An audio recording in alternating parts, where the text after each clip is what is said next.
प्रिय गोडोलीस या पत्रमालिकेतील आता आपण ऐकूयात पत्र 17. गरजा महाराष्ट्र माझा. प्रिय गोडोली, अनेक उत्तम आशीर्वाद. मी घरात पाऊल ठेवले अबब मुलांची ही गर्दी. हॉल, बिट्टूची रूम, पाहुण्यांची रूम सगळ्या भरलेल्या. अरे बिट्टू, मी बिट्टूला हाक मारली. हो आलो गो असं म्हणत बिट्टू बाहेर आला.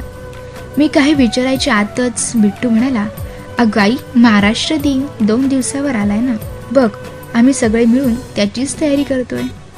मोठा गट मंगल देशा, पवित्र देशा, महाराष्ट्र देशा. मधला गट गरजा महाराष्ट्र माझा. छोटा गट महाराष्ट्र धर्म वाढवावा. हे नृत्यगीत सादर करणार आहोत. याचा सराव मी घेत होतो.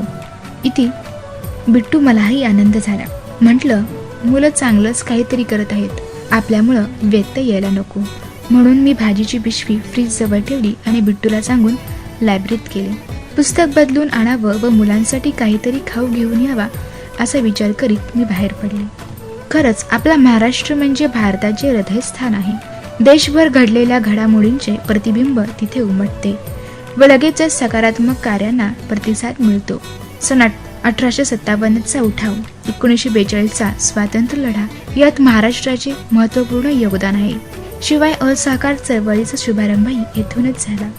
भारताची पहिली राज्यघटना लिहिणारे डॉक्टर बाबासाहेब आंबेडकर, समतेची मशाल प्रज्वलित करणारे राजश्री शाहू महाराज, स्त्री शिक्षणाची मुहूर्तमेढ रोवणारे महात्मा ज्योतिबा फुले, खगोलशास्त्रज्ञ जयंत नारळीकर, प्राणीतज्ञ श्रीराम अभ्यंकर, अनिल काकोडकर, चित्रपट क्षेत्राचा पाया रचणारे डॉक्टर दादासाहेब फाळके, उद्योगपती किर्लोस्कर बालचंद, गरवारे स्वातंत्र्य लढ्यात आहुती देणारे राजगुरू, कान्हेरे, चाफेकर बंधू, वीर सावरकर, देशाला पहिले वैयक्तिक ऑलिम्पिक मिळवून देणारे खशाबाद जाधव, मानसम्राज्ञी लता मंगेशकर, क्रिकेटसाठी सचिन तेंडुलकर, कर्मवीर भाऊराव पाटील, क्रांतिसिंह नानासाहेब पाटील, किती म्हणून सांगावे, हे सगळे आपल्या महाराष्ट्राचे सुपुत्र.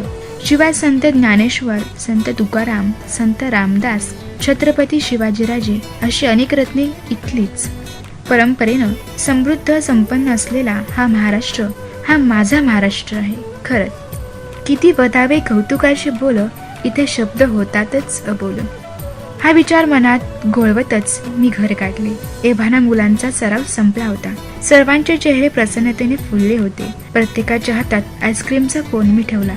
मुलांनी जाता जाता परत एकदा कार्यक्रमाची आठवण करून दिली. म्हणाले, काकू नक्की यायचं बरं का कार्यक्रमाला, महाराष्ट्र दिन आहे म्हटलं. तुझीच सवयी. श्रोतेहो, आत्ताच आपण ऐकलं सुप्रसिद्ध लेखिका डॉक्टर सुधा कांकरिया यांनी लिहिलेल्या प्रिय गोडोलीस या पत्रमालिकेतील पत्र 17.